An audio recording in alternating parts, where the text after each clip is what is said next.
Hindi university की हिंदी व्याकरण कक्षा में आप सभी का स्वागत है। आप मेरे साथ पढ़ रहे हैं हिंदी व्याकरण, और हिंदी व्याकरण के बीच आज हम एक ऐसे चैप्टर को लेकर हाजिर हुए हैं जो किसी भी परीक्षा में बहुत ही महत्वपूर्ण है और सामान्य हिंदी की तमाम एक दिवसीय परीक्षाओं में महत्वपूर्ण तो है ही। ये पीसीएस, आरओ, एआरओ और तमाम ऐसी परीक्षाएं जो मुख्य परीक्षा आयोजित करती हैं, उन मुख्य परीक्षाओं में भी ये चैप्टर बहुत अनिवार्य है, बहुत इम्पॉर्टेंट है। इस चैप्टर में कोई ऐसी खास बात नहीं है कि ये महत्वपूर्ण माना जाए, लेकिन पढ़ाने की क्रिया, पढ़ाने की शैली और इसको ठीक से समझाने की शैली में अंतर होने के कारण कुछ न कुछ इसमें भेद रह ही जाता है। इस भेद के न जानने के कारण हमारे प्रश्न गलत हो जाते हैं, हमारे उत्तर गलत हो जाते हैं और इस चैप्टर की तैयारी हमारी अधूरी रह जाती है। तो इस चैप्टर को जानने के लिए क्यों न हम इस तरीके से पढ़ें कि इस विशेषण चैप्टर से संबंधित कोई भी सवाल हो, किसी भी तरीके का सवाल हो, वो हमसे छूटे नहीं, हमसे गलत ना हो। इसके लिए ज़रूरी है आपको इसका आधिकारिक अध्ययन करने की।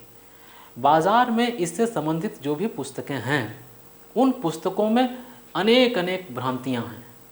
सबसे पहली भ्रांति तो इसके भेद को लेकर के है। बाज़ार में जिन पुस्तकों में भेद बताया गया है वो गलत भेद बताया गया है, जबकि इसके कुछ और भेद हैं। कितने भेद हैं आगे हम लोग पढ़ेंगे। लेकिन उन भेदों के साथ साथ इस विशेषण के ऐसे कई नियम हैं जो अशुद्ध हैं, भ्रामक हैं। अर्थात जब तक हम इस अशुद्धि को नहीं समझेंगे, इस भ्रम को नहीं समझेंगे, तब तक हम इसका सही उत्तर नहीं दे पाएंगे। तो सबसे पहले इस विशेषण की परिभाषा को समझते हैं और यह जानने की कोशिश करते हैं कि यह विशेषण किस अर्थ में हमें आधिकारिक रूप से प्राप्त होगा और जिससे हम परीक्षा में पूरे के पूरे मार्क्स प्राप्त कर सकें। आइए देखते हैं इस विशेषण की परिभाषा है, संज्ञा या सर्वनाम की विशेषता बतलाने वाले शब्दों को विशेषण कहते हैं। जो शब्द विशेषता बतलाते हैं उन्हें विशेषण कहा जाता है और जिसकी विशेषता बताई जाती है उसे विशेष्य कहा जाता है। आप इसको ऐसे भी समझ सकते हैं। उदाहरण के तौर पर आप कहेंगे कि मीठा सेब, सेब की विशेषता क्या है? मीठा। तो ये मीठा हो जाएगा आपका विशेषण, और ये क्या है? विशेष। तो मीठा विशेषण, सेब विशेष। इसी तरीके से हमने लिखा लाल साड़ी। जी हाँ, लाल साड़ी नाम से एक रचना भी है, बहुत मशहूर है, जिस पर एक फिल्म भी बनी है। आप लोग खोजें और समझें कि कौन सी फिल्म है। लाल साड़ी, साड़ी की विशेषता क्या है? लाल। तो लाल हो जाएगा आपका विशेषण और साड़ी हो जाएगा आपका विशेष। इस तरीके से हमने देखा कि जिन शब्दों की विशेषता बतलाई जाती है वे शब्द विशेषण विशेष्य होते हैं और जिन शब्दों से उनकी विशेषता बतलाई जाती है वे विशेषण होते हैं। अब आसानी से आपको समझ में बात आ रही होगी। आगे देखते हैं इसमें और क्या खूबी है। पहली बात कि विशेषण का प्रयोग संज्ञा के बिना नहीं हो सकता। अगर हम केवल यहाँ मीठा लिखें तो इस मीठा का किसके साथ संबंध जोड़ा जाए? ये अभी अधूरा है। विशेषण का प्रयोग संज्ञा के बिना नहीं हो सकता। दूसरा, प्रायः विशेषण शब्द विशेष से पहले आते हैं, लेकिन कभी कभी विशेषण शब्दों का प्रयोग विशेष्य के बाद भी होता है। अब हम लोग यहाँ से विशेषण के गंभीर अध्ययन की बात करना शुरू कर रहे हैं। कई बार ऐसा होता है या प्रायः ऐसा होता है कि जो विशेषण है वो शब्द के पहले आता है, लेकिन कई बार विशेषण शब्द विशेष्य के बाद में आता है। तो इस तरीके से हमारी हिंदी भाषा में विशेषण कभी मूल शब्द के पहले या कभी मूल शब्द के बाद आता है। वहाँ भी उनकी एक स्थिति है, एक दशा है। उस दशा को समझने के लिए हम आगे चलते हैं अपने इस चैप्टर में। देखेंगे हम कि विशेष्य से पहले विशेषण जब आता है, हमने देखा कि जब विशेष्य से पहले अर्थात संज्ञा से पहले जब विशेष्य से पहले विशेषण का प्रयोग किया जाता है तो उसे विशेष्य विशेषण कहते हैं। मैंने सफ़ेद शेर देखा। अब यहाँ देखें, शेर क्या है? ये हो गया आपका विशेष, क्योंकि इसकी विशेषता बतलाई जा रही है। और विशेषण क्या हो गया आपका? सफ़ेद। ये आपका विशेषण हो गया। आपने मीठा आम खाया, ये मीठा क्या हो गया आपका विशेषण, ये हो गया आपका विशेषण। और आम क्या है, ये आम हो गया आपका विशेष। इस तरीके से आपने देखा कि यहाँ पर संज्ञा के पहले विशेषण आया हुआ है। अब अगर संज्ञा के पहले विशेषण आए तो उसे हम विशेष्य विशेषण कहते हैं। और अगर ऐसी दशा न हो, अगर संज्ञा के बाद आ जाए तो क्या कहेंगे, इसको जानने के लिए हम आगे देखेंगे। विशेष्य के पश्चात विशेषण, जब विशेष्य के बाद या क्रिया से पहले विशेषण का प्रयोग किया जाता है तो उसे क्या कहते हैं, उसे विधेय विशेषण कहते हैं। उसे क्या कहते हैं, विधेय विशेषण कहते हैं। ध्यान रखने की ज़रूरत है, अगर संज्ञा शब्द के पहले विशेषण आता है तब तो वह विशेष्य विशेषण है। अगर संज्ञा के बाद आता है विशेषण तब उसे हम विधेय विशेषण कहते हैं। और समीक्षा अधिकारी के परिचय में यह पूछा गया है कि विधेय विशेषण क्या है, अर्थात संज्ञा के बाद अगर विशेषण आकर उसकी विशेषता बतलाता है तब हम उसे विधेय विशेषण कहेंगे। उदाहरण के तौर पर वृंदा का भाई छोटा है। अब भाई जो है ये आपका हो गया संज्ञा और छोटा जो है ये हो गया आपका विशेषण, ये हो गया आपका विशेषण। और विशेषण क्या आया है, संज्ञा के बाद आया है। और ये संज्ञा ही क्या है, विशेष्य है। संज्ञा को ही हम विशेष्य कहते हैं। वृंदा का भाई छोटा है। अब आप देखें कि अगर मैं कहूँ कि छोटा भाई आया है तब तो छोटा पहले हो जाएगा, भाई बाद हो जाएगा, तो ये विशेष्य विशेषण हो जाएगा। लेकिन अगर संज्ञा के बाद विशेषण आए हों तो यह विधेय विशेषण कहलाते हैं। यह किला ऐतिहासिक है, ऐतिहासिक किला नहीं, यह किला ऐतिहासिक है, तो ये आपका हो गया विशेष यानी संज्ञा, और ये है आपका विशेषण क्योंकि ऐतिहासिक किला है। तो अगर संज्ञा शब्द के बाद अगर विशेषण लगता है तो वह विधेय विशेषण है, और संज्ञा के पहले अगर विशेषण लगता है तो वह विशेष्य विशेषण है। इस बात को समझने की ज़रूरत है। अक्सर किताबों में इस बात का उल्लेख नहीं होता, लेकिन कुछ जो नए अपडेटेड किताबें आ रही हैं उनमें इस बात का उल्लेख है, तो ज़रूरत है आपको भी इसे समझने की।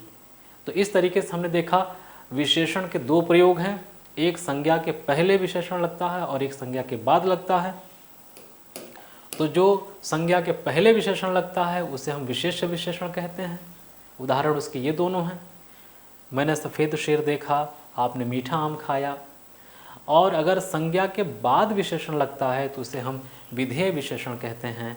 और इसकी ये उदाहरण है, वृंदा का भाई छोटा है और यह किला ऐतिहासिक है। यानी प्रयोग की दृष्टि से हम विशेषण के दो प्रयोग करते हैं, एक संज्ञा के पहले तो विशेष्य विशेषण होता है और एक संज्ञा के बाद वो विधेय विशेषण होता है। अब आगे देखते हैं विशेषण के भेद। बड़ा ही टिपिकल मामला है, विशेषण के भेद को कैसे पहचानें, कैसे स्पष्ट करें। तो मैं आपको बता दूं कि वासुदेव नंदन प्रसाद, पंडित कामता प्रसाद गुरु, किशोरीदास वाजपेयी, ये जो हिंदी के महारथी हैं, हिंदी के पाणिनि कहे जाते हैं, इन लोगों ने विशेषण के तीन भेद बताए हैं। गुण, संख्या और परिमाण के आधार पर विशेषण के निम्नलिखित भेद हैं। गुणवाचक विशेषण, संख्यावाचक विशेषण, सार्वनामिक विशेषण। अगर इतने बड़े आचार्यों ने और हिंदी व्याकरण के रचनाधारों ने अगर हमारे यहाँ विशेषण के तीन भेद बताए, एक संख्यावाचक विशेषण, दो सार्वनामिक विशेषण, तीन, तो बाकी किसी को हक नहीं है कि विशेषण के चार भेद डालें। अगर किसी भी कक्षा में विशेषण के चार भेद पढ़ाए जा रहे हों तो उस अध्यापक पर प्रश्न चिन्ह लग जाता है और ज़रूरी है उसका प्रतिरोध करने की, उसका प्रतिकार करने की। क्योंकि जब व्याकरण की आधिकारिक पुस्तकें तीन भेद बताती हैं तो आपका कोई दायित्व नहीं बनता कि उसे चार बनाकर भ्रामक स्थिति बनाएं या भ्रम को फैलाएं। इस बात का ध्यान हमें रखना चाहिए। सबसे पहली बात कि विशेषण के तीन भेद हैं, गुणवाचक विशेषण, संख्यावाचक विशेषण, सार्वनामिक विशेषण। अब इस गुणवाचक विशेषण के अनेक भेद होते हैं। सबसे ज़्यादा भेद इस गुणवाचक विशेषण के ही होते हैं, लेकिन लोक सेवा आयोग ने अब तक 6 ही गुणवाचक विशेषणों को स्वीकार किया है और भविष्य में भी वो 6 ही मानता रहा है। इसलिए हमने यहाँ पर 6 गुणवाचक विशेषणों की बात की है। वैसे इनकी संख्या सर्वाधिक है, सबसे ज़्यादा है। अगर आपसे सवाल किया जाए कि सर्वाधिक संख्या किस विशेषण की है, तो आपको बताना होगा गुणवाचक विशेषण की संख्या सर्वाधिक होती है। लेकिन चूंकि लोक सेवा आयोग कई बार से 6 ही गुणवाचक विशेषण मानता है, इसलिए हम लोग इसे 6 ही मानेंगे। फिर उसके बाद हम देखते हैं गुणवाचक विशेषण के 6 भेद हो गए, रंग बोधक, गुण बोधक, दशा बोधक, आकार बोधक, स्थान बोधक और काल बोधक। फिर संख्यावाचक विशेषण के 3 भेद, निश्चित संख्यावाचक विशेषण, अनिश्चित संख्यावाचक विशेषण और परिमाणवाचक विशेषण। इसी को कुछ लोग क्या करते हैं, अलग से एक विशेषण जोड़ लेते हैं, काउंट कर लेते हैं, इस वजह से 4 हो जाता है, जबकि यह संख्यावाचक विशेषण का ही एक भेद है। संख्यावाचक विशेषण के 3 भेद होते हैं, ए निश्चित संख्यावाचक विशेषण, बी अनिश्चित संख्यावाचक विशेषण और सी परिमाणवाचक विशेषण। ये 3 प्रकार के विशेषण जो संख्यावाचक विशेषण के अंतर्गत आते हैं। अब निश्चित संख्यावाचक विशेषण में भी गणनावाचक विशेषण, क्रमवाचक विशेषण, आवृत्तिवाचक विशेषण, समुदाय बोधक विशेषण और प्रत्येक बोधक विशेषण होते हैं। अनिश्चित संख्यावाचक के 2 भेद हो गए, अनिश्चित संख्यावाचक तो है ही, परिमाणवाचक विशेषण के 2 भेद हो गए, निश्चित परिमाणवाचक विशेषण और अनिश्चित परिमाणवाचक विशेषण। इस तरीके से संख्यावाचक विशेषण के 3 भेद और इनके भी उपभेद हो गए। और फिर इसके बाद सार्वनामिक विशेषण के 2 भेद हो जाते हैं, मौलिक सार्वनामिक विशेषण और यौगिक सार्वनामिक विशेषण। एक बार पुनः इन विशेषण के भेदों को समझने की ज़रूरत है। विशेषण के 3 भेद, गुणवाचक विशेषण, संख्यावाचक विशेषण, सार्वनामिक विशेषण। गुणवाचक के 6 भेद, रंगबोधक, गुणबोधक, दशाबोधक, आकार बोधक, स्थान बोधक। फिर संख्यावाचक विशेषण के 3 भेद, निश्चित संख्यावाचक विशेषण, अनिश्चित संख्यावाचक विशेषण, परिमाणवाचक विशेषण। निश्चित संख्यावाचक विशेषण के 5 भेद कई बार पूछा गया है, गणनावाचक विशेषण, क्रमवाचक विशेषण, आवृत्तिवाचक विशेषण, समुदाय बोधक विशेषण, प्रत्येक बोधक विशेषण। फिर उसके बाद अनिश्चित संख्यावाचक विशेषण तो अनिश्चित है ही। फिर उसके बाद हम देखेंगे परिमाणवाचक विशेषण के 2 भेद होते हैं, निश्चित परिमाणवाचक विशेषण, अनिश्चित परिमाणवाचक विशेषण। फिर उसके बाद हम सार्वनामिक विशेषण की बात करेंगे, तो सार्वनामिक विशेषण के 2 भेद होते हैं, मौलिक सार्वनामिक विशेषण और यौगिक सार्वनामिक विशेषण। इस तरीके से हम लोगों ने विशेषण के भेदों को समझा और इसको हम लोग आगे बढ़ाएंगे। अब अगर आपको विशेषण से संबंधित कोई बात की जाए और उनके भेदों में अगर कोई अंतर बताए, तो इस भेद से अलग अगर अंतर कोई बता रहा है तो आपको स्वीकार करने की ज़रूरत नहीं है, नहीं तो आप भी उन्हीं की श्रेणी में आ जाएंगे और आपसे त्रुटियां होना शुरू हो जाएंगी। अब हम लोग आगे देखेंगे गुणवाचक विशेषण। जो शब्द अथवा सर्वनाम के गुण, धर्म, स्वभाव, जो संज्ञा, जो शब्द, यहाँ ये छूट गया है तो इसको यहाँ लिख लेते हैं, जो शब्द संज्ञा अथवा सर्वनाम के गुण, धर्म, स्वभाव आदि का बोध कराते हैं वे गुणवाचक विशेषण कहलाते हैं। विशेषणों में इनकी संख्या सर्वाधिक होती है। जो भी शब्द संज्ञा अथवा सर्वनाम के गुण, धर्म, स्वभाव आदि का बोध कराते हैं वे गुणवाचक विशेषण कहलाते हैं। विशेषणों में इनकी संख्या सर्वाधिक है। इनके कुछ मुख्य रूप इस प्रकार हैं। रंगबोधक, अब रंगबोधक में देखेंगे सभी 7 रंग, जिसको हम लोग विबग्योर या वैनिया हपिनाला कहते हैं। विबग्योर, सभी 7 रंग, सुनहरा, चमकीला, धुंधला, फीका। फिर इसके बाद हम देखेंगे गुणबोधक। एक तो रंगबोधक हो गया, सभी 7 रंग, और उसके साथ साथ सुनहरा, चमकीला, धुंधला, फीका। फिर उसके बाद हम देखेंगे कि गुणबोधक जो दूसरा है। गुणबोधक में हम किसी के भी गुण दोष को ले सकते हैं। शांत, सीधा, भला, बुरा, उचित, अनुचित, सच्चा, झूठा, ये किसी न किसी व्यक्ति के गुण दोष ही होते हैं जिन्हें हम गुणबोधक के अंतर्गत रखते हैं। शांत, सीधा, भला, बुरा, उचित, अनुचित, सच्चा, झूठा, पापी, दानी, न्यायी, दुष्ट। यानी कि गुणवाचक विशेषण के अंतर्गत पहला रंगबोधक हो गया, दूसरा गुणबोधक, तीसरा दशाबोधक। दशा क्या है? दुबला, पतला, मोटा, भारी, पिघला, गाढ़ा, गीला, सूखा, घना, गरीब, उद्यमी। चौथा आकार बोधक, गोल, चौकोर, सुडौल, नुकीला, लंबा, चौड़ा, सीधा, तिरछा।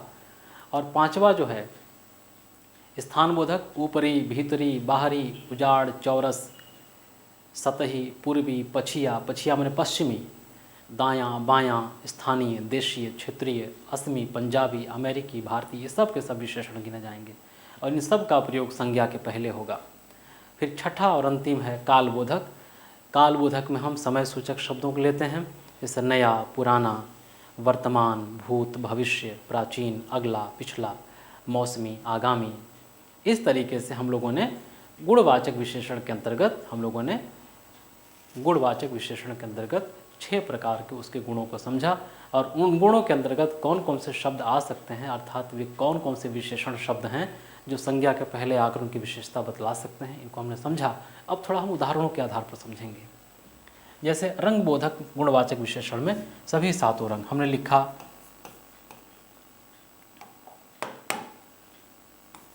लिखा लाल साड़ी, तो ये रंगबोधक है। हमने लिखा सुनहरा कप, तो सुनहरा जो है रंगबोधक है। चमकीला दुपट्टा, तो चमकीला जो है ये रंगबोधक है। फिर कहें धुंधला चित्र, तो धुंधला क्या है? ये रंगबोधक है। फीका रंग, तो फीका जो है वो रंगबोधक है। रंग तो अपने आप में विशेषण है, वो संज्ञा है। तो इस तरीके से इनका प्रयोग हम लोग ऐसे कर सकते हैं। इसके बाद हम देखेंगे गुणबोधक विशेषणों का प्रयोग कैसे करेंगे। अब गुणबोधक में जैसे शांत है, सीधा है, तो हमने लिख दिया शांत व्यक्ति या शांत स्वभाव कर लें। अब ये स्वभाव संज्ञा है, भाववाचक संज्ञा, और शांत क्या हो जाएगा? ये आपका हो जाएगा विशेषण। इसी तरीके से उचित को लेते हैं, उचित कीमत। अब उचित शब्द है विशेषण। अनुचित साधन, अनुचित विशेषण हो जाएगा। पापी व्यक्ति, अगर हम लिख दें पापी व्यक्ति, तो व्यक्ति के पहले जो पापी लगा है वो क्या हो जाएगा? वो विशेषण हो जाएगा। कहने का आशय ये है कि अगर हम संज्ञा के पहले विशेषण का प्रयोग करते हैं और वह अगर रंग सूचक है तो वो रंगबोधक हो जाएगा, गुण सूचक है तो गुणबोधक हो जाएगा। इस तरीके से हम लोग इन विशेषणों को समझते हैं। जैसे दशाबोधक है, दुबला, पतला, हमने कहा कि दुबला लड़का, तो ये दुबला शब्द जो है यहाँ से हमने दशाबोधक से ले लिया। हमने लिखा मोटा आदमी, तो मोटा हो जाएगा आपका दशाबोधक। भारी, गट्ठर, तो भारी शब्द जो हो जाएगा वो विशेषण हो जाएगा। इसी तरीके से आकार बोधक, आकार में गोल, चौकोर, सुडौल, नुकीला, हमने कहा कि नुकीला तीर, तो नुकीला तीर में नुकीला हो जाएगा आपका विशेषण। लंबा लड़का, लंबा हो जाएगा आपका विशेषण। तिरछा रेखा या तिरछा घर, तो ये तिरछा जो है उन संज्ञाओं के पहले आकर और आकार बोधक विशेषण की बात कराएंगे, और यह आकार बोधक गुणबोधक विशेषण के अंतर्गत आता है। इसी तरीके से हम लोग स्थान सूचक देखेंगे, जैसे बाहरी दीवार। अब ये बाहरी जो है वो विशेषण है। स्थानीय लोग, तो स्थानीय जो है विशेषण हो जाएगा। भारतीय लड़के, तो भारतीय वहाँ पर विशेषण हो जाएगा।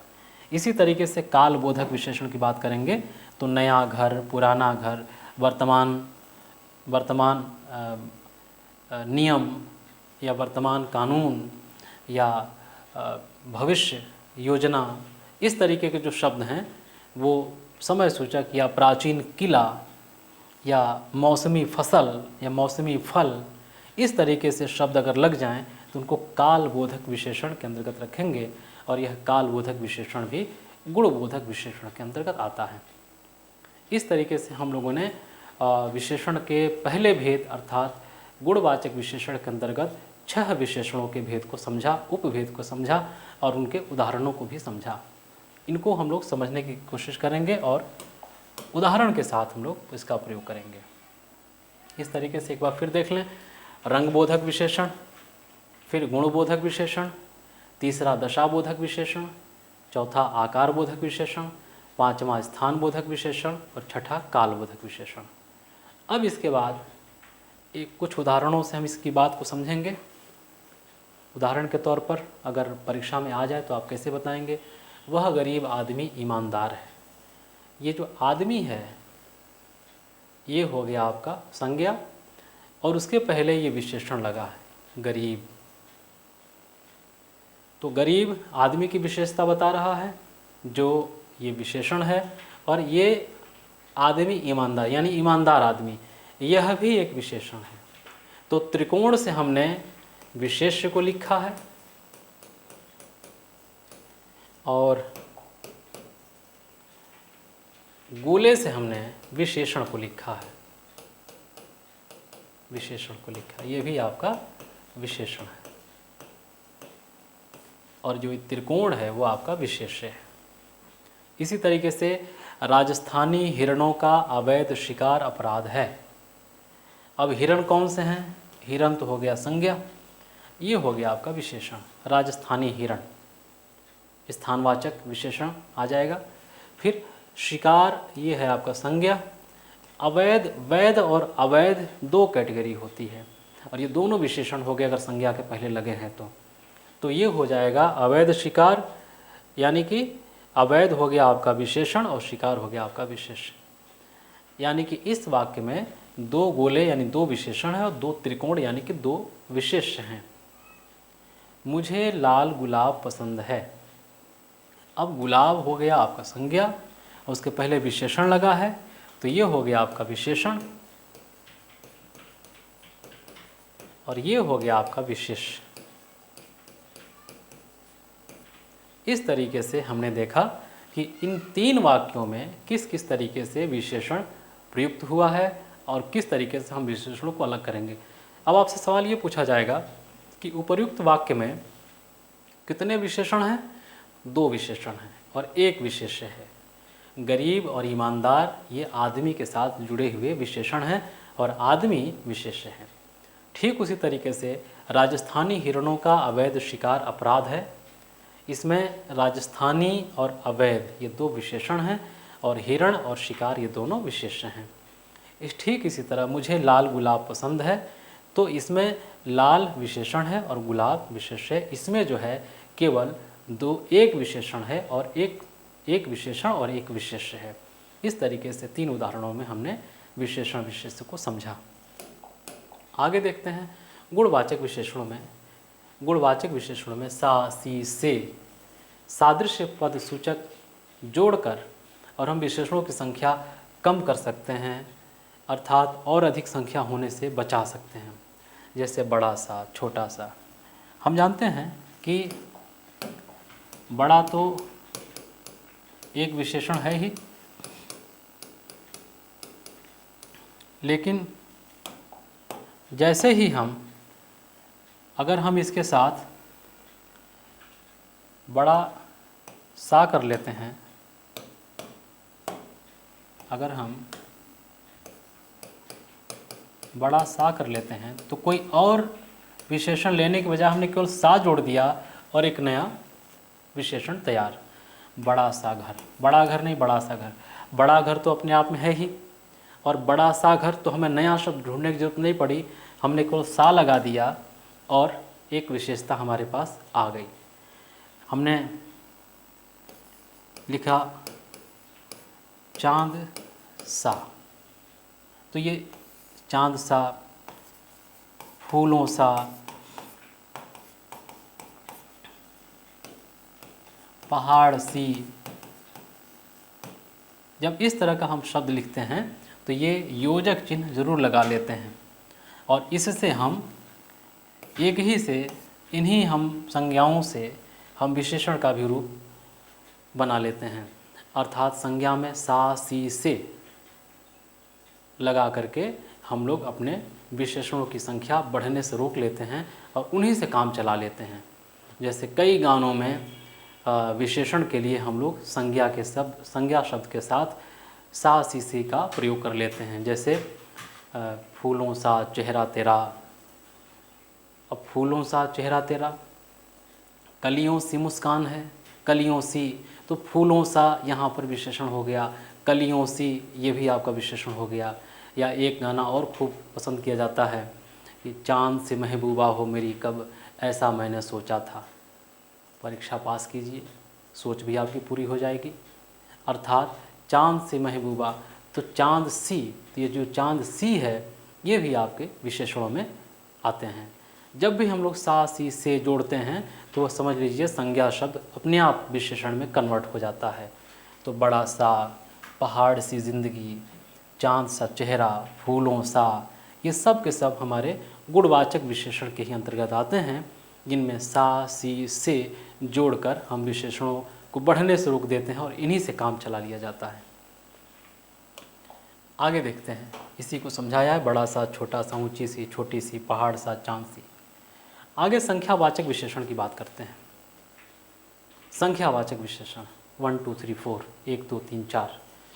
जो विशेषण शब्द संज्ञा या सर्वनाम की संख्या का बोध कराते हैं वे संख्यावाचक विशेषण कहलाते हैं। जो विशेषण शब्द संज्ञा या सर्वनाम की संख्या का बोध कराते हैं वे संख्यावाचक विशेषण कहलाते हैं। अब आप देखें कि हमने लिखा कि 4 लड़के, ये लड़के संज्ञा है और यहाँ पे 4 निश्चित शब्द है 4 और संख्या निश्चित संख्या है 4। तो अगर 4 है तो ये हो जाएगा आपका निश्चित संख्यावाचक विशेषण और ये हो जाएगा आपका विशेष, क्योंकि ये संज्ञा है, संज्ञा को हम विशेष कहते हैं। अगर हम कहते कि कुछ लड़के तो पता ही नहीं चलता कि कितने लड़के, लेकिन हमने कहा कि 4 लड़के, इसका मतलब कि कुल मिला के 4 लड़के हैं, अर्थात निश्चित संख्या होगा। तो संख्यावाचक विशेषण में हम देखते हैं कि संज्ञा सर्वनाम के पहले विशेषण के रूप में संख्याओं को दिया जाता है और संख्या अगर आ जाए, कोई भी संख्या हो, वो विशेषण कहलाती है। आगे देखें, अब संख्यावाचक विशेषण के भी ये 3 भेद हैं, निश्चित संख्यावाचक विशेषण, अनिश्चित संख्यावाचक विशेषण और परिमाणवाचक विशेषण। अब निश्चित संख्यावाचक विशेषण में 5, ये पूछा गया सवाल है, पूछा जाता है ऑब्जेक्टिव में कि निश्चित संख्यावाचक के कितने भेद हैं। गणनावाचक विशेषण, आवृत्तिवाचक विशेषण, क्रमवाचक विशेषण, समुदायवाचक विशेषण और प्रत्येक बोधक विशेषण। अब गणनावाचक विशेषण के भी 2 भेद हैं, पूर्णांक बोधक, अपूर्णांक बोधक। अर्थात ये राउंड फिगर में होता है पूर्णांक बोधक और ये आध, पौवा, डेढ़ा, ढाई इस तरीके से होता है। तो निश्चित संख्यावाचक विशेषण के 5 और इस 5 में जो पहला है गणनावाचक विशेषण, इसके भी 2 भेद हो गए, एक पूर्णांक बोधक है और एक अपूर्णांक बोधक है। फिर अनिश्चित संख्यावाचक विशेषण, जिसमें हम लोग आगे उदाहरण से समझेंगे। और फिर परिमाणवाचक विशेषण, इस परिमाणवाचक विशेषण के 2 भेद हैं, निश्चित परिमाणवाचक विशेषण और अनिश्चित परिमाणवाचक विशेषण। परिमाणवाचक हम समझेंगे कि आखिर ये परिमाण शब्द होता क्या है और कैसे हम इनको विशेषणों में प्रयुक्त करेंगे। आगे देखें, निश्चित संख्यावाचक विशेषण, जिन विशेषणों से निश्चित संख्या का बोध हो वे निश्चित संख्यावाचक विशेषण कहलाते हैं। जैसे हमने देखा कि 4 लड़के,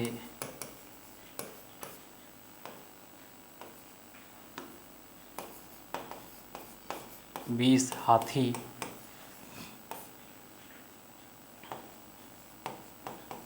8 रुपए,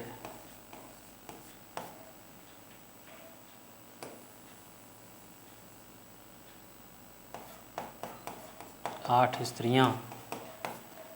यानी कि हम देखते हैं ये लड़के संज्ञा हो गया और ये निश्चित 4 की बात कर रहा है, तो ये 4 विशेषण हो गया। 20 हाथी, ये हाथी संज्ञा है, तो संज्ञा के कारण ये उसके पहले लगने वाला पद विशेषण हो जाएगा और ये विशेष्य हो जाएगा। 8 स्त्रियां, इसका मतलब कि 8 निश्चित संख्यावाचक विशेषण और स्त्रियां संज्ञा हैं, और स्त्रियों की संख्या कितनी है, निश्चित है, कितनी है, 8। इस तरीके से हम लोग निश्चित संख्यावाचक को समझते हैं। अब आगे देखेंगे, इस निश्चित संख्यावाचक के भी 5 भेद हैं। कौन कौन से 5 भेद हैं? गणनावाचक, गणनावाचक में 1, 2, 3, 4। आवृत्तिवाचक में दुगुना, तिगुना, चौगुना। क्रमवाचक में, ये सब पूछा गया सवाल है, क्रमवाचक में पहला, दूसरा, तीसरा, चौथा। समुदायवाचक में दोनों, तीनों, चारों, पाँचों। प्रत्येक बोधक में प्रत्येक, हर एक, दो दो, सवा सवा। ये सब शब्द आप नोट कर सकते हैं। ये सब सवाल पूछे गए हैं और इनका उदाहरण भी पूछा गया है। अगर आप सावधानीपूर्वक इसको याद रखेंगे तो परीक्षा में आपको पूरे के पूरे मार्क्स मिलेंगे। अब हम देखेंगे गणनावाचक में, उदाहरण के तौर पर अगर आपसे पूछ लिया जाए कि 2 लड़के बाजार गए और विकल्प में दे दे गणनावाचक, आवृत्तिवाचक, क्रमवाचक, समुदायवाचक, तो 2 जो है यहाँ पर आता है। इसलिए आप, अच्छा, जब गणनावाचक देगा तो संख्यावाचक नहीं देगा, जब गणनावाचक देगा तो गणनावाचक ही देगा, और जब संख्यावाचक देगा तो संख्यावाचक ही देगा। फिर दे देगा कि 4 शेर, तो 4 शेर में जो 4 है वो गणनावाचक के अंतर्गत आएगा। अगर कह दे कि सेठ मेवालाल के व्यापार में तिगुना लाभ हुआ है, तो अगर हम तिगुना लाभ कह दें तो तिगुना ये आपका हो जाएगा आवृत्तिवाचक, चौगुना आवृत्तिवाचक।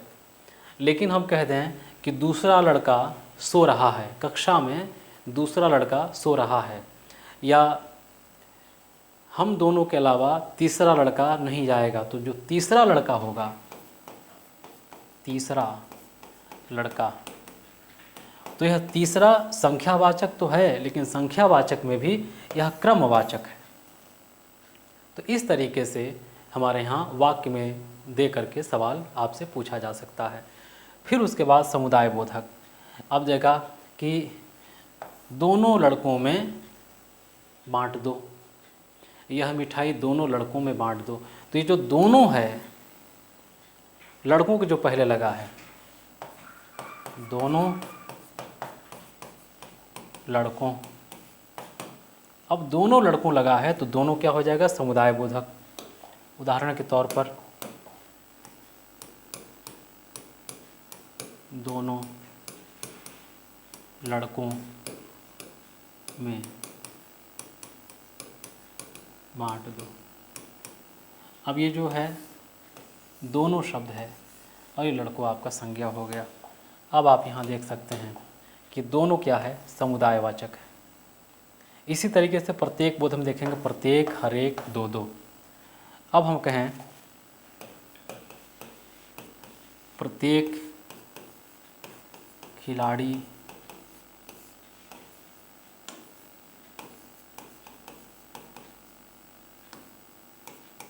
मैदान में चला गया। अब यहाँ पर जो प्रत्येक शब्द है जो खिलाड़ी के साथ आया है, ये प्रत्येक संख्यावाचक विशेषण के अंतर्गत, निश्चित संख्यावाचक विशेषण के अंतर्गत जो ये प्रत्येक बोधक है, इस प्रत्येक से लिया गया है। इसलिए यहाँ पर ये हो जाएगा प्रत्येक बोधक विशेषण। इसी तरह से एक शब्द और लेते हैं, हर एक कुएं का जल मीठा नहीं होता। या ऐसे कर लें, हर एक कुआं मीठे जल का नहीं होता। अब यहाँ पर जो हर एक शब्द है वो भी निश्चित संख्यावाचक के अंतर्गत प्रत्येक बोधक विशेषण में आएगा और ये हो जाएगा आपका विशेष। मीठा ये भी विशेषण हो जाएगा आपका, और जल आपका विशेष। तो ये हर एक किस में चला जाएगा, ये हर एक चला जाएगा इसमें, और ये है प्रत्येक बोधक का, और ये किस में है, निश्चित संख्यावाचक के भेद हैं। कुल मिलाकर कहना यह है कि निश्चित संख्यावाचक विशेषण वे होते हैं जिन विशेषणों से निश्चित संख्या का बोध हो, वे निश्चित संख्यावाचक विशेषण कहलाते हैं। और इसके 5 भेद हैं, गणनावाचक, आवृत्तिवाचक, क्रमवाचक, समुदायवाचक, प्रत्येक बोधक। 1 2 3 है तो गणनावाचक, दुगुना तिगुना चौगुना है तो आवृत्तिवाचक, पहला दूसरा तीसरा है तो क्रमवाचक, दोनों तीनों चारों पाँचों है तो समुदायवाचक, और प्रत्येक, हर एक, 2 2 सवा सवा ये डबल में है, 2 2 सवा सवा अगर ऐसे हैं तो ये हो जाएंगे प्रत्येक बोधक। और प्रत्येक बोधक या हर एक ये हमारे विशेषणों के अंतर्गत प्रयोग किए जाते हैं, और इन्हीं से हम निश्चित संख्यावाचक के इस प्रत्येक बोधक को समझ पाते हैं। अर्थात निश्चित संख्यावाचक के ये 5 जो भेद हैं इनको बहुत सावधानीपूर्वक समझने की ज़रूरत है, क्योंकि जब भी पूछे जाएंगे वाक्य में पिरोकर पूछे जाएंगे और आपको बताना होगा इसमें कौन विशेषण है और उस विशेषण का नाम क्या है। इसके बाद हम देखेंगे कि गणनावाचक के भी 2 भेद होते हैं, पूर्णांक बोधक और अपूर्णांक बोधक। अगर 1 2 3 4 राउंड फिगर में है तब तो पूर्णांक हो जाएगा, और पाव, आध, डेढ़, सवा, पौन है तो ये अपूर्णांक बोधक हो जाएगा। लेकिन अगर ये डबल हो जाएंगे, पाव, आध आध, पाव पाव, डेढ़ डेढ़, सवा सवा, तो ये आ जाएंगे प्रत्येक बोधक के अंतर्गत। खूब ध्यान से, अगर ये डबल हो जाएं तो प्रत्येक बोधक, और ये सिंगल सिंगल रहें तो अपूर्णांक बोधक। इस तरीके से हम लोगों ने निश्चित संख्यावाचक विशेषण के अंतर्गत जो हमने 5 भेद पढ़े, उन 5 भेदों के साथ गणनावाचक के भी 2 भेद पढ़े, जिसके 2 भेद हैं पूर्णांक बोधक और अपूर्णांक बोधक। अब इसके बाद हम लोग अनिश्चित संख्यावाचक विशेषण की बात करेंगे, और अनिश्चित संख्यावाचक विशेषण की बात हम लोग कल करेंगे इस कक्षा में। और कल ही हम लोग विशेषण की तमाम बातों पर बात करते हुए इस विशेषण चैप्टर से संबंधित अनेक उदाहरणों को समझते हुए इसको खूब भली भांत समझकर इसको समाप्त करेंगे।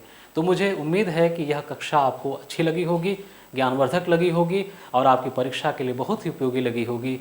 और अगले कक्षा में हम विशेषण के अन्य रूपों के साथ प्रस्तुत होंगे, ताकि आपका विशेषण संबंधी ज्ञान बढ़ाया जा सके, और जो दिमाग में भ्रम पल रहा है उनको दूर किया जा सके, क्योंकि भ्रम और संशय ज्ञान को खारिज कर देते हैं, हमारे मन में संशय पैदा कर देते हैं। और जैसे ही ज्ञान होता है तमाम शंका और संदेह अपने आप दूर हो जाते हैं, क्योंकि कहा भी गया है कि ज्ञान विज्ञान विमुक्त है। तो मुझे उम्मीद है कि यह कक्षा आपको बहुत अच्छी लगी होगी। अब रेगुलर आपकी कक्षाएं मिलेंगी, और इस क्रम में हम मुख्य परीक्षा या सामान्य परीक्षा, एक दिवसीय परीक्षा, तमाम परीक्षाओं के बीच जो विशेषण पूछा जाता है उसको हम अपनी कक्षा में पढ़ाएंगे, अभ्यास कराएंगे, ताकि आप इसको अच्छे से समझ लें और परीक्षा में उच्चतम स्कोर हासिल करें। तो बहुत बहुत शुभकामनाएं मेरी, बहुत बहुत धन्यवाद।